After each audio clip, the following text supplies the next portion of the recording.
दोस्तों नमस्कार, कैसे हैं आप सब। उम्मीद है कि बढ़िया होंगे। और सच में बिहार बदलने का समय है, क्योंकि आज हम सब मिलकर ये जितने भी युवाएं हैं, और निश्चित है कि आप युवा हैं तो सच में चाहते हैं कि कुछ नया हो, नया तरीका हो। आज सुबह से आपने एक खबर देखा और वीडियो काफ़ी ज़्यादा तेज़ी से वायरल भी हुई कि डीलर के सामने मैंने एसडीओ साहब को कॉल लगाया था।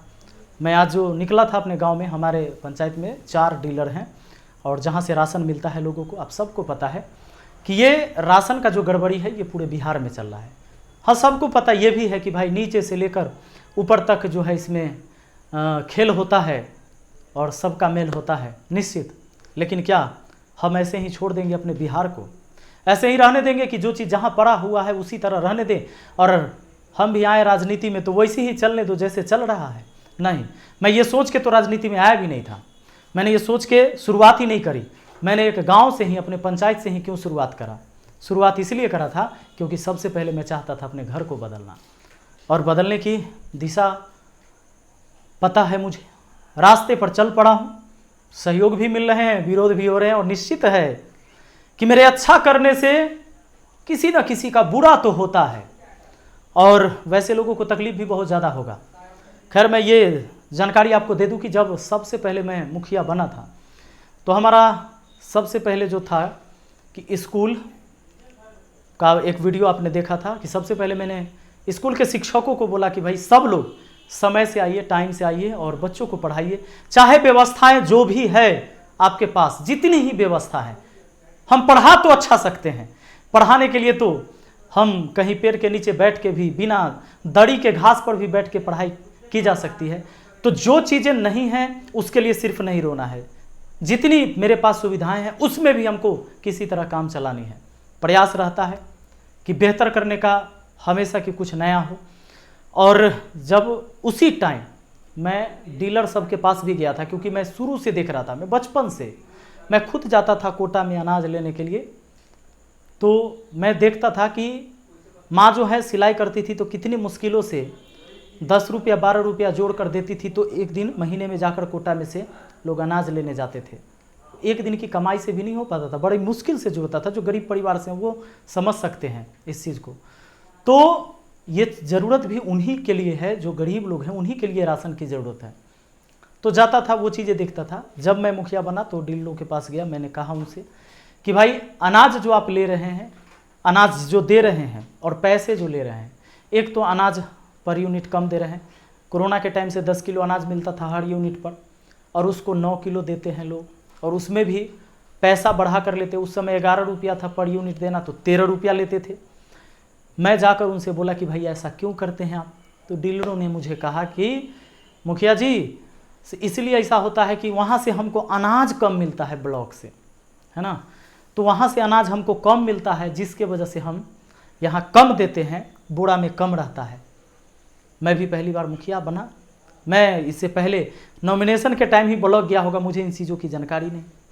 उस समय मैंने कहा कि चलो अनाज कम आता होगा तो ये बंदा कहाँ से दे पाएगा, बड़ी मुश्किल चीज़ें हैं। मैंने फिर पूछा उनसे कि तो पैसा ज़्यादा क्यों लेते हैं, ये कहाँ गड़बड़ चला जाता है? क्योंकि अनाज तो मान लिया कि अनाज कम आता है बोरा में तो आप कम देते हैं, लेकिन ये पैसा ज़्यादा क्यों ले लेते हैं? तो दाएँ बाएँ करने लगे। तो मैंने उनसे कहा कि ठीक है, अनाज आप जैसे दे रहे हैं ये तो चलेगा अभी फ़िलहाल, अब मैं ब्लॉक में पता करता हूँ कि इसकी सच्चाई क्या है। और अभी आप क्या करिए कि सबसे पहले पैसा कम करिए, जो सरकारी रेट से आप ज़्यादा ले रहे हैं। तो लोगों ने सरकारी रेट से कम, मतलब सरकारी रेट पर शुरू किया देना, लेकिन मेरे सामने में कुछ लोगों ने आनाकानी भी की, क्योंकि पहले वाले मुखिया जी ये सारे चीज़ें चला रहे थे। इसमें सिंपल है कि मैं भी चुप रहता तो हो सकता हमें भी अच्छा खासा कमाई होती इससे, क्योंकि आप जानते हैं कि एक मुखिया का वेतन 2500 से अब 5000 हुआ है, और मुखिया का डेली का खर्चा 5000 होता है। शादी विवाह, कार्ड साड, चाय पानी, इसी में लोग ऐसे ही गुजारा करते हैं। लेकिन भैया मैं ना तो वोट खरीद कर मुखिया बना, न मुझे जनता को खरीदना है न बेचना है। जब भी करूँगा समाज के लिए कुछ बेहतर करूँगा, जितना ही होगा समाज के हित में होगा, नहीं होगा नहीं होगा, लेकिन जितना होगा वो समाज के हित में होगा। मेरा प्रयास है, और निष्पक्ष भाव से लोगों ने मुझे वोट दिया है। जिन्होंने भी मुझे वोट दिया है, निश्चित है कि उन्होंने मुझसे ना तो कोई एक पैसे का लालच रखा था, ना दारू मुर्गा का लालच रखा था, इसलिए मैं उनके लिए काम तो करूँगा। और मैं लगा, और उस टाइम जब पहले वाले लोगों का बुराई होने लगा कि भाई ये मुखिया जी आए तो पैसा कम करवाएं, इस वजह से लोगों में दिक्कत, फिर सब ने गुटबाजी की, मीटिंग की, जिसमें मुझसे पूछा भी नहीं, और फिर इन लोगों ने फिर रेट तय कर दिया खुद से।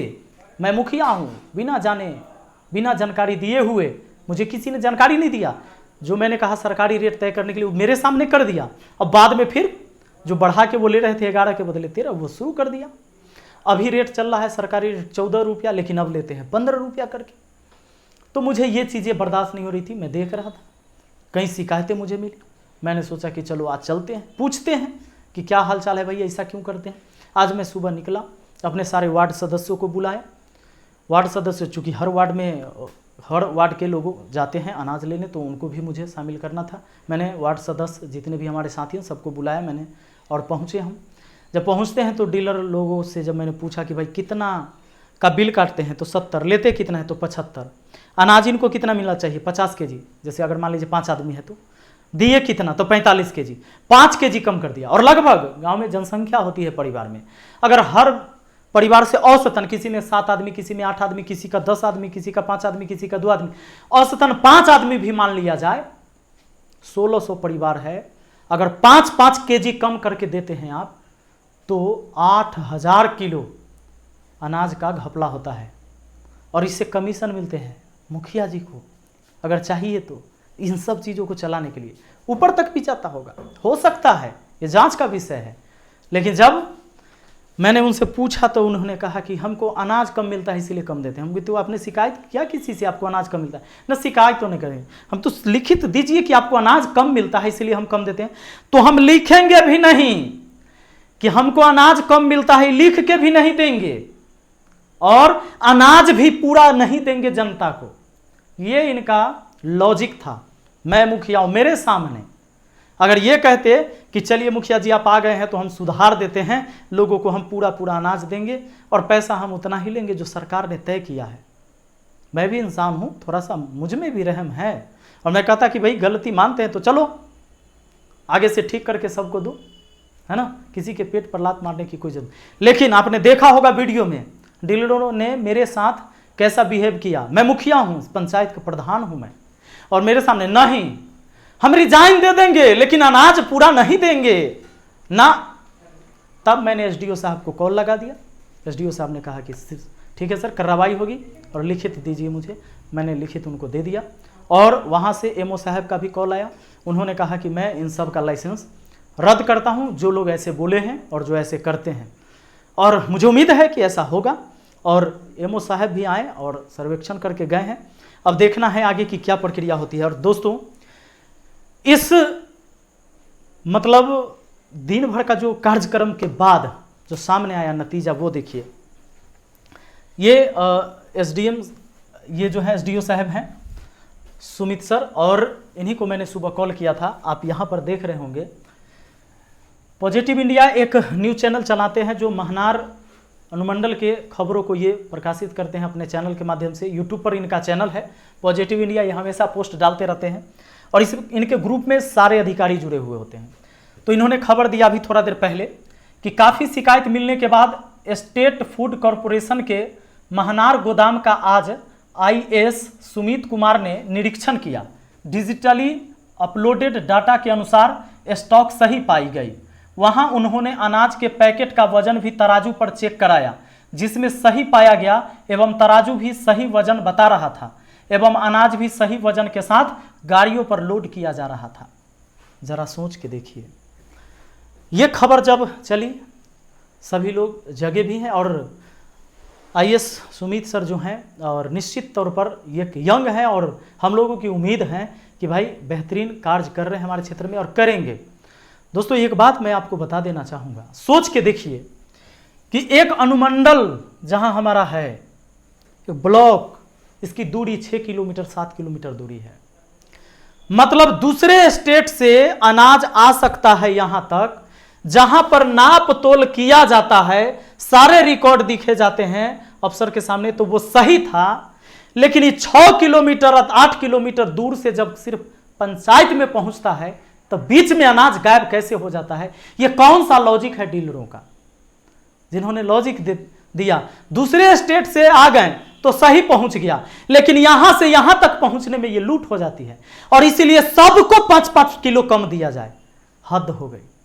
निश्चित है कि सिर्फ भला मेरा नहीं हो रहा है, मैं समाज के लिए भलाई करने के लिए चला हूं। लाखों दुश्मनों मैंने अरजे हैं, हाँ, वरना अपनी ज़िंदगी अगर जीना होता तो बहुत अच्छे से मैं कमा खा रहा था, अपनी ज़िंदगी को गुजारा कर रहा था। अब हमारे खिलाफ जो षड्यंत्र चल रहा है से देखिए, अब बताएंगे तो आपको मज़ा आ जाएगा कहानी जान के।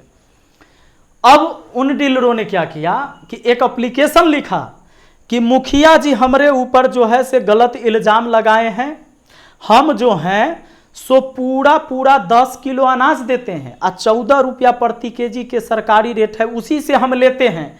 और उन लोगों ने घूम घूम के अपने कुछ गुट के लोगों से सिग्नेचर और अंगूठा करवाना शुरू कर दिया उस आवेदन पर।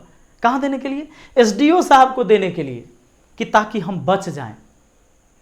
एक झूठ को छुपाने के लिए कितना बार झूठ बोलना पड़ता है भाई, बहुत बार झूठ बोलना पड़ेगा। पर क्या होगा इससे? क्या होगा? हो सकता है आप पर कार्रवाई ना हो, कोई दिक्कत नहीं है मुझे, लेकिन इतना तो खुशी हुआ, मुझे ये अच्छा लगा कि कम से कम आपने लिखना तो शुरू कर दिया कि मैं 10 केजी अनाज देता हूं और सरकारी रेट पर ही देता हूं। मैं भी यही चाहता हूं कि आप लोग यही करें। जो सरकार ने रेट तय किया है, जो अनाज गरीब को मिलना चाहिए उनको उतना दीजिए। और आप सब से मेरा आग्रह है कि आज इस बिहार को बदलने का समय आ गया है। आप सब अपने जगह हर जगह अपनी आवाज़ को बुलंद कर सकते हैं, और ज़रूरी नहीं कि सिर्फ मैं यहाँ करूँगा तभी बदलेगा, ये हर जगह से बदलेगा और ये शुरुआत है और निश्चित बदलेगा। और मुझे पूरा भरोसा है जैसे आप लोगों का सहयोग मिलता है ये बदलाव आएगा। और भाई मीडिया कर्मी, ये बहुत बड़ी चीज़ें हैं। अगर आपको सच में न्यूज़ बनाना है ना, अगर आपको थोड़ा सा भी इस पर निगाह जाता है, नज़र जाता है, तो जाइए और बिल्कुल अपने डीलरों से और उनसे पूछिए कि भाई आप अनाज कम क्यों देते हैं, गरीब को उनका अनाज क्यों नहीं देते हैं।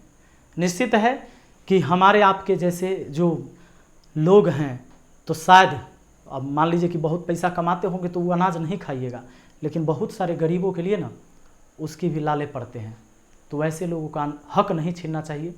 और आप सबसे मेरा अनुरोध है, इस वीडियो को ज़रूर शेयर करिए और इसी तरह का अगर आप मेरा समर्थन देना चाहते हैं इस चैनल को सब्सक्राइब करिए, शेयर करिएगा इस वीडियो को। मिलते हैं फिर अगली वीडियो में, धन्यवाद।